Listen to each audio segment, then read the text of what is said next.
I'm honored and privileged to be here with you, with this group, because I've read and heard about some of the good work you're doing, and in a state that's pretty much 93% privately owned, what happens in the private lands controls the future of the quality of the environment of the state in great degree. And so I appreciate what you're doing. You're doing good work.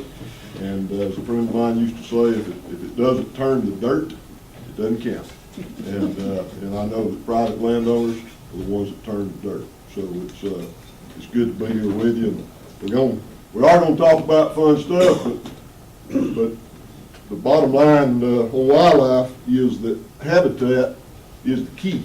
And so that thinning and burning and kicking and gouging and all that out on the landscape is really what makes good wildlife habitat, and the critters are just a byproduct of that. And like for deer management, old saying is, if you're not thinning hard enough, burning hard enough, and shooting enough does to scare you, you're not doing enough. So that's kind of the way we look at habitat management with wildlife. You really have to get out there and work at it to make it count. I am the private lands program manager, and there's 4 components of it, as you're going to see, and I can talk easily an hour on each one of those components. Y'all will be glad to hear I'm not going to. I'm going to skim the tops and spend a little bit more time on quail, because we've got a lot that's coming on with quail right now, and new state quail plan. So I'm going to just skim the tops of 3 and spend a little bit of time on the 4th, and then maybe there'll be time for questions. I'm going to sit down.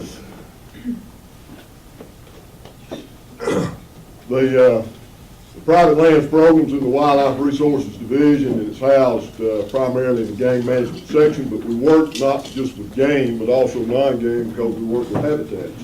And we work collaboratively with our non-game program as well, and even have some biologists that work jointly for game and non-game. So you can't really separate them. When you're managing habitat, you're managing all the critters out there, everything from insects up to deer.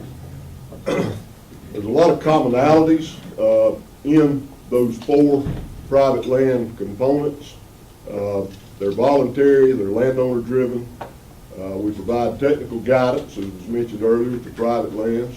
Sometimes financial assistance that can come through the state, more often through federal programs like Farm Bill and those kinds of programs. Popular with the public, the demand exceeds the capacity. And in the private lands program, we don't receive any direct funding from state appropriated money, no tax money. It's all funded either through federal dollars, the wildlife tag, and this with BQI, that's the one with the deer and quail on it, and grants. We have several grants. The tag, I tell folks, you got 3 cars, buy 6 tags, put one on each end. We've scattered around the state with heavy emphasis toward the south, particularly working with Farm Bill, but we've got 5 offices, and right now 8 biologists and 1 admin person. So we're geographically distributed so that we can reach a lot of the private lands in the state. The first component I want to talk a little bit about is one that's near and dear to Buford's heart, because he coordinates it with Forestry Commission, does a great job, and they are a tremendous partner for us in Georgia. I work a lot in regional and national committees, and I tell you, we're really blessed in Georgia. We've got an outstanding Forestry Commission, and they're a great conservation partner. But the Forest Stewardship Program, it's a multi-resource planning approach to providing non-industrial private landowners like many of you with professional technical guidance to help integrate or achieve your land management objectives, blending timber and wildlife, agriculture and wildlife, grazing land and wildlife, or all of those mixed. All can be done through development of a forest stewardship plan.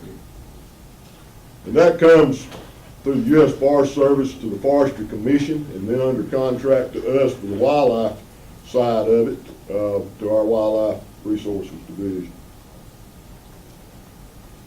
And you know, you can't separate these resources out, as I mentioned earlier. If you're managing timber, you're managing wildlife. And in forested landscapes, if you're going to manage wildlife, you've got to manage timber.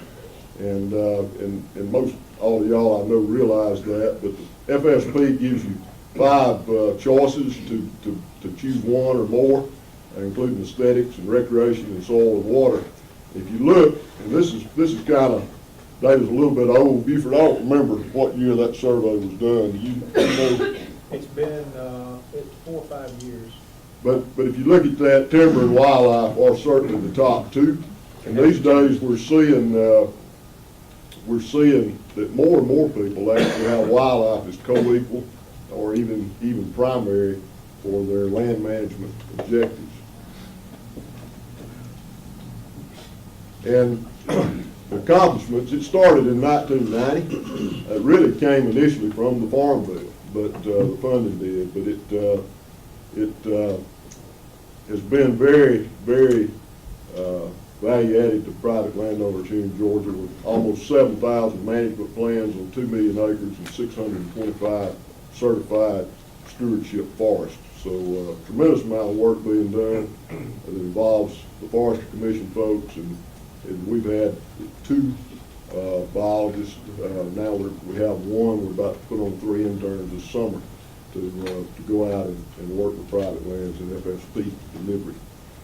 Another program we have is with corporate forest landowners that was developed back in the 90s. It's Forestry for Wildlife Partnership, and it's a voluntary program offered to corporate forest landowners. It's very flexible and non-competitive, and it's driven by the participants, by the company, in terms of what they can integrate into their land management that will be value added to wildlife at a level that will let them achieve partnership status with us. And we actually built this on top of the Sustainable Forestry Initiative. And it's jointly administered by the partners, as well as representatives from game and non-game in our agency. And the goals are just to enhance conservation on corporate forest lands, and it's not to try to turn corporate lands into wildlife management areas, but it's to try to get some small gains for wildlife across large landscapes of corporate ownership, which can make a big difference then in the long term for the future of those species. But we try to focus on forming pro-management public-private partnerships, facilitate technical guidance and training, maintain or increase public relation opportunities, and recognize the partners for their achievements. This has changed a lot with us over the years with the divestiture of the timber industry in great part in Georgia. We don't have as many participants as we did, but we're still kicking at about 1 million acres, which is pretty significant. And those 3 companies made partnership status last year: Georgia Power with their land management, Plum Creek, and Wells Timberland.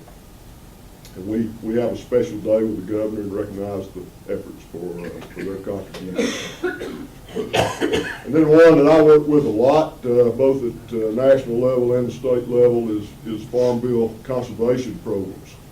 They are administered by, they're in USDA, U.S. Department of Agriculture, administered by the Natural Resources Conservation Service, or NRCS, and the Farm Service Agency, FSA, working with a great variety of conservation partners, federal, state like us, NGOs like LIN, NWTF, Georgia Wildlife Federation, who's here tonight, and they provide millions of dollars through Farm Bill in conservation funding for a great multitude of conservation practices. This is important because it impacts habitat at the landscape scale. It affects millions of acres, and that, of course, affects wildlife. So, and there are programs and practices that hit really all 4 categories, if you will, of lands: forest lands, crop lands, grazing lands, and wetlands.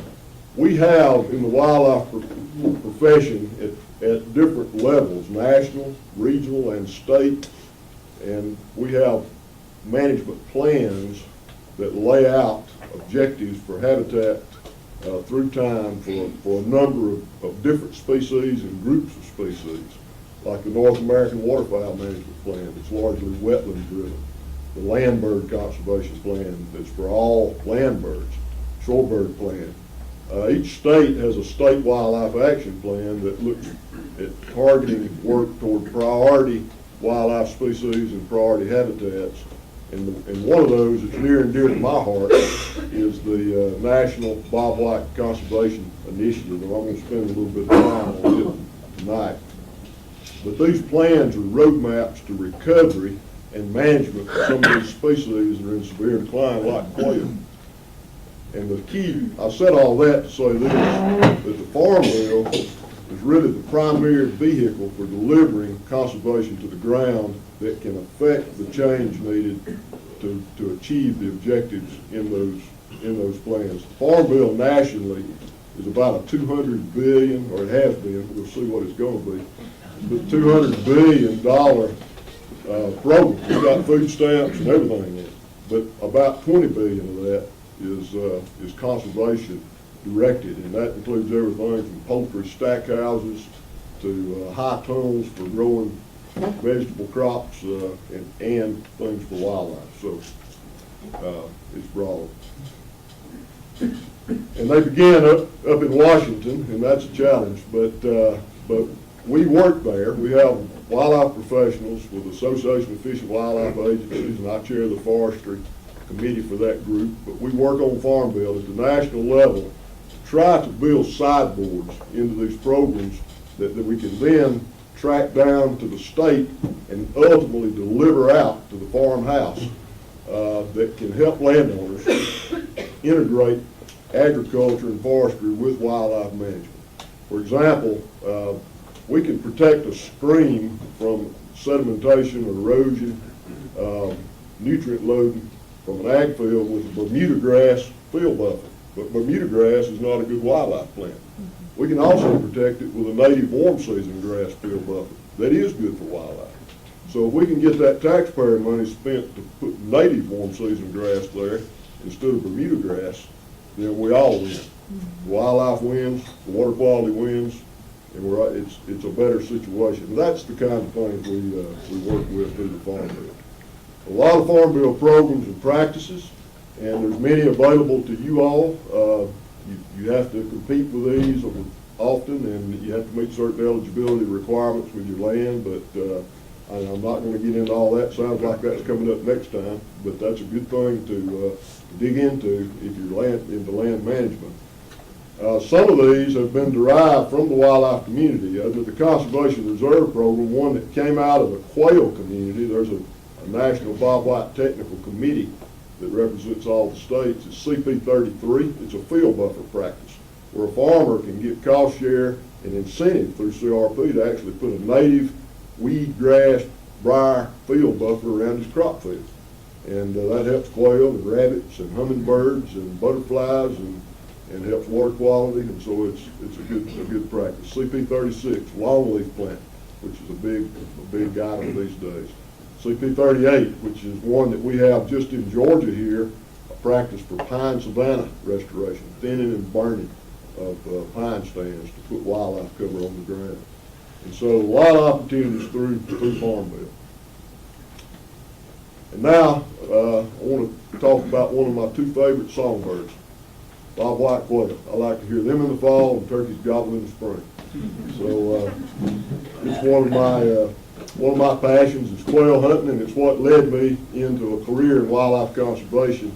My father was a very avid quail hunter. I grew up in Georgia. Never remember a day in my life without bird dogs.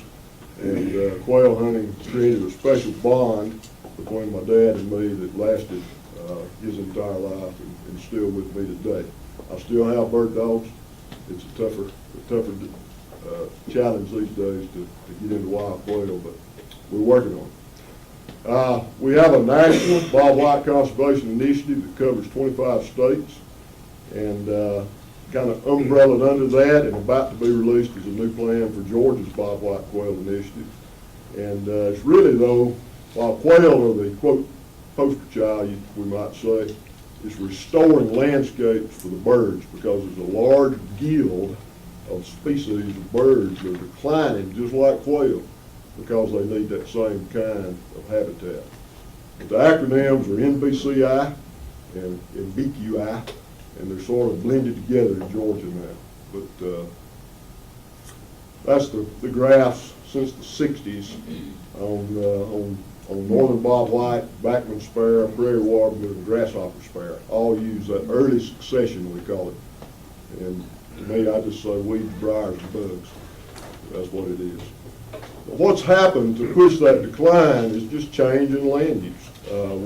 Our technology's improved, and it's made for better food and fiber production. We've grown population-wise and expanded with sprawl, and all of those things, quail don't fare well in. They are a prairie bird. Now, deer and turkeys and a lot of other critters are real adaptable and are called habitat generalists to a degree. Certainly deer are, and they can adapt and live right in town with you, but quail can't. And so they're more specialist, and that's where the management comes in. As those populations have declined, and in Georgia's no different than the rest of the southeast, the quail have declined 85 to 90% in Georgia since the 60s. They've probably been declining for 100 years. When Herbert Stoddard did his landmark work and published it in 1931 on bobwhite quail and wrote kind of what we call the Quail Bible, he was talking about the quail decline then, and for the same reason. But he didn't know what was, or maybe he did, I don't know, that it was going to become even more drastic. But in '62, our surveys with the agency showed we had 135,000 quail hunters that reported harvesting 4 million quail that year. And most of that, we didn't even ask in those days about pin-reared quail. I raised quail in the 60s and sold them while I was in school, high school. And I don't hardly ever remember selling a quail to anybody to hunt. They bought them to eat. I'd dress them for them for a dime. But nowadays, pin-reared birds are really what hold up quail shooting, quail hunting. In 2008, we had 22,000 quail hunters reported harvesting 800,000 quail, and only 27,000 of those were reported as wild birds. 97% of the harvest was pin-reared birds.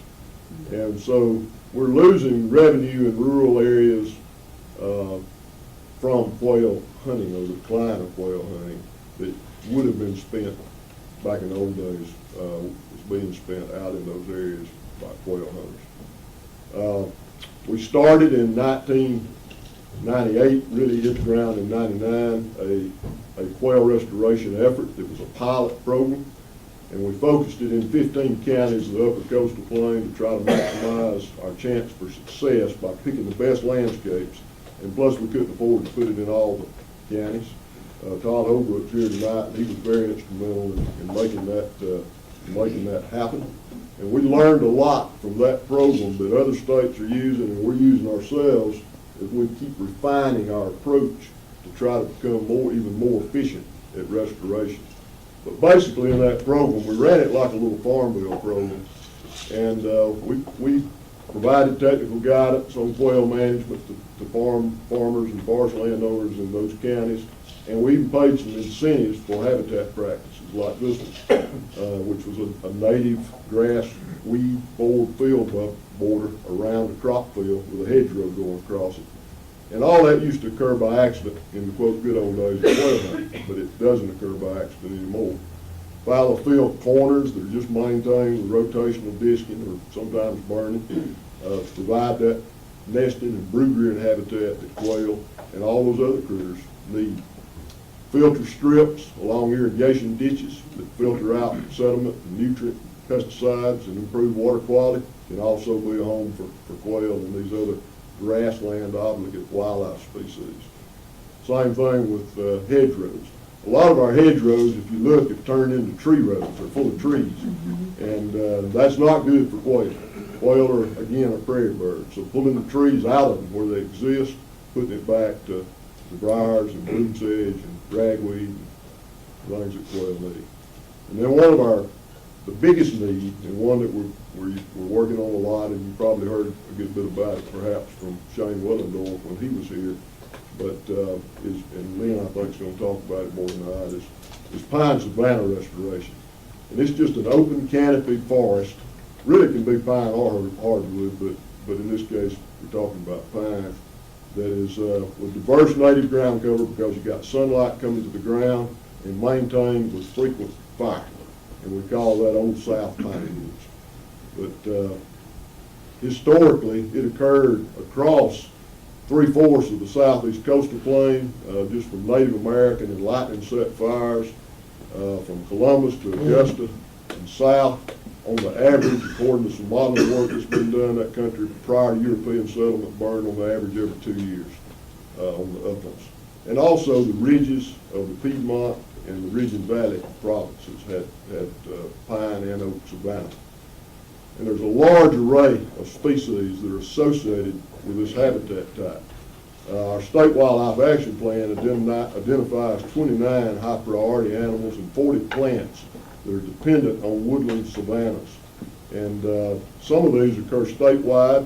Some of them are restricted to, for example, the coastal plain. To the top left is a prairie warbler, backwood sparrow, red-cockaded woodpecker, brown-headed nuthatch, loggerhead shrike, and then down south, indigo snake, gopher tortoise, pitcher plant, bogs, and then bobwhite quail, save the best for last.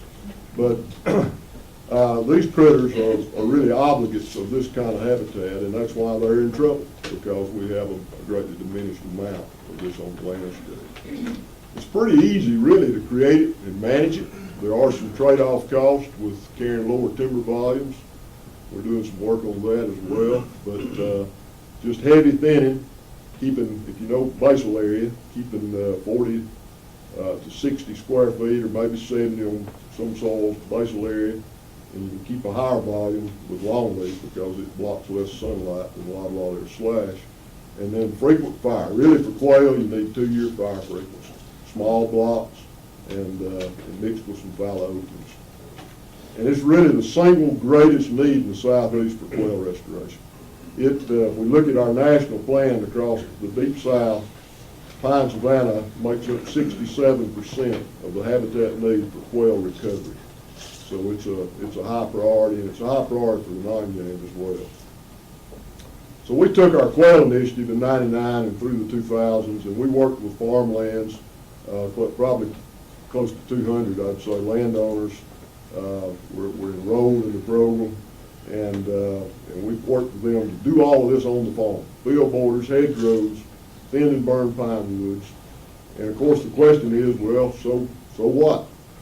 Well, what we saw, and we learned a lot from this, but we saw on some farms that did these practices, we saw really drastic increases in quail populations, or dramatic, I guess. On others, we didn't see much of a change at all.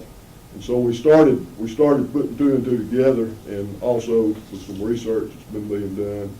And what we had a conceptual idea of it. We're getting a better quantitative handle on it, but basically what it was telling us was the landscape context you're in is going to greatly determine the results you get back from the practices you implement.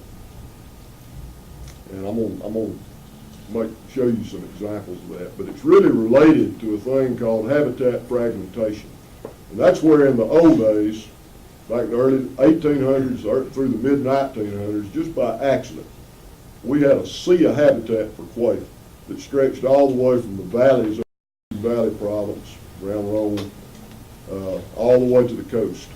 And it was just due to grubby farming, like my grandparents did, and people kicking and gouging in the woods, cutting stove wood and firewood in the hardwood areas, burning their pine woods. And it created that sea of good quality early successional habitat by pure accident. And because of that, we had a lot of quail. What happened through time is technology changed and land use changed. That sea of habitat started getting broken into smaller and smaller islands that were further and further and further apart. And that was particularly the case in the northern half of the state. And so what happens is that really affects the ability of a population like quail to function, especially one that's down there at the bottom of the food chain. Everything likes to eat a quail, including me. And, and so you got greatly increased mortality in these little island fragments because the predators were being cranked out by that woodland that had grown up around them. And so they're putting pressure on them. And there's in the spring, when a covey of quail breaks up, they disperse and they go out. Well, if your neighbor doesn't have any quail, you're not getting any coming in. And so it's a net loss. And when they go out, if they go out into a hostile landscape, they die there.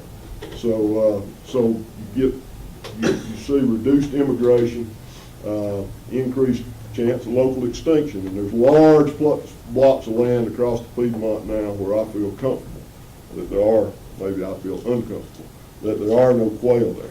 They're gone. And, it's just change of land use, and they blink out over time. It doesn't happen overnight. So the solution to working with that is trying to restore or maintain large blocks of high-quality habitat. It's sort of like putting together a quality deer management program. You got to form cooperatives and have big blocks, everybody managing the same way, and you can start seeing a much synergized population response. Now, the question that everybody asks, well, how much do you have to have? Well, that's a complicated question, and like Mark Twain said, there is an answer to every question. There's a simple answer, and it's invariably wrong. So what we have to do is really look hard at the landscape around a piece of property before we ever even talk about managing that piece of property, to get some idea of what you can expect to get back from the other. And I want to run through a few of these landscapes real quick, and won't be much longer, but this is a poor quality landscape that really has no quail potential. Up in that north central landscape there where there's those pine stands and all, we could go in there and we could manage that for perfect pine savanna, and we wouldn't have a quail. That's just, we could have some deer and probably some turkeys, but and we could have some rabbits. They're a lot less area sensitive than quail. We don't have urban suburban here, but it's still a poor quality landscape for quail. And this is a lot of what we have across Piedmont. It's shaded out woodland, both pine and hardwood, shaded out. It can be beautiful turkey woods, but not be good from a quail standpoint. And it's got exotic grass pastures, fescue, Bermuda, further south you add Bahia in. This is a potentially moderate landscape for quail. And that's interesting to consider the reasoning here. But we learned this through trial and error. That's center pivot ag land, the cookie cutter circles. But right through, running diagonally from upper left to lower right, there's a big creek drain going through there. Great place for deer and turkeys and a lot of other critters. But that's cranking out predators that impact uplands that you manage adjacent to it for quail. And so we can have quail in this landscape, but somebody who does the work, spends the money, shouldn't expect the results that they would see if they were in a better landscape. So we call that moderate potential for quail to go in and work there. Now this is a potentially good landscape for quail. It doesn't have those predator source habitats, doesn't have any quail habitat right now. But if we could go in and do the practices, the thinning, the burning, the putting in the field borders, hedgerows, in this landscape, we would see a better response to quail than in that landscape. If we wanted deer and turkeys in abundance along with some quail, we'd be better off here. But if quail are really what we're after, then this landscape is going to be a better one because there's no predator source habitats mixed with it. And then this is just an outstanding landscape for quail. It's an aerial shot of a quail plantation, wild quail plantation outside of Thomasville with a lot of 3 to 5 acre fields that are mixed with heavy thin and frequently burned pine woods. This is Dye Wildlife Management Area where this year we reached a peak high there in our management for quail. It's in a moderate landscape. It's got low soil fertility and a high predator index. Lynn, who's going to speak next, is really familiar with this because she did her master's work there on quail. But we've been working hard on that area, and this year it reached about one quail per 2 acres. There's about 200 wild coveys on 5,000 acres. So, and it's a quota hunt. We had, I think, 2,600 applications for 82 permits. But it's I think, I'm safe to say, it's got the best quail population of any public land in the whole southeast.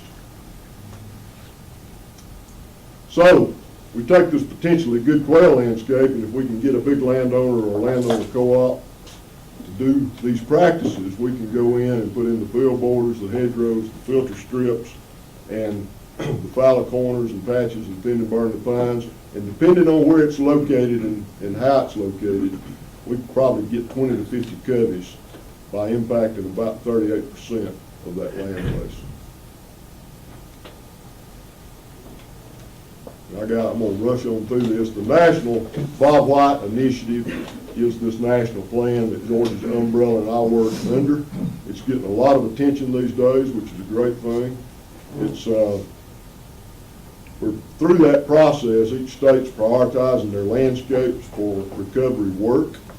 We've done that in Georgia with a GIS analysis.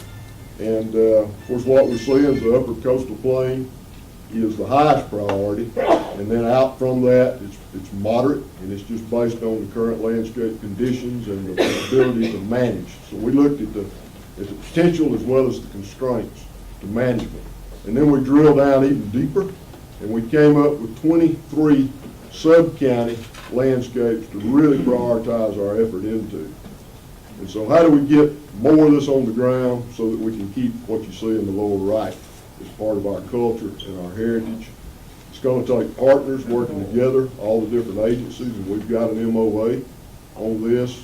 You're going to be hearing more about it in the future, because we're about to release this new plan for Georgia, and we're going to try to make a pretty good splash with it. It's not too late yet for quail. We can restore them in certain landscapes, and we need the Farm Bill or other types of financial programs to help assist with that, to help landowners integrate their management. But we've got to focus it where we know we can get a big bang for the buck. And with that, I'm going to close. There's a couple of websites there that you can read more about it. There's one for the NBCI on the bottom, and then we have a quail webpage. And again, I'll plug a commercial for the tag. And in Aldo Leopold, who's considered the father of wildlife management, who said a thicket without the potential royal covey quail is just a thorny place. And I agree with that. And I brought some handouts that I'll have available for any that's got a lot more details on the private lands program, and there's quail booklets. You're free to have one of those. So with that, I'll close.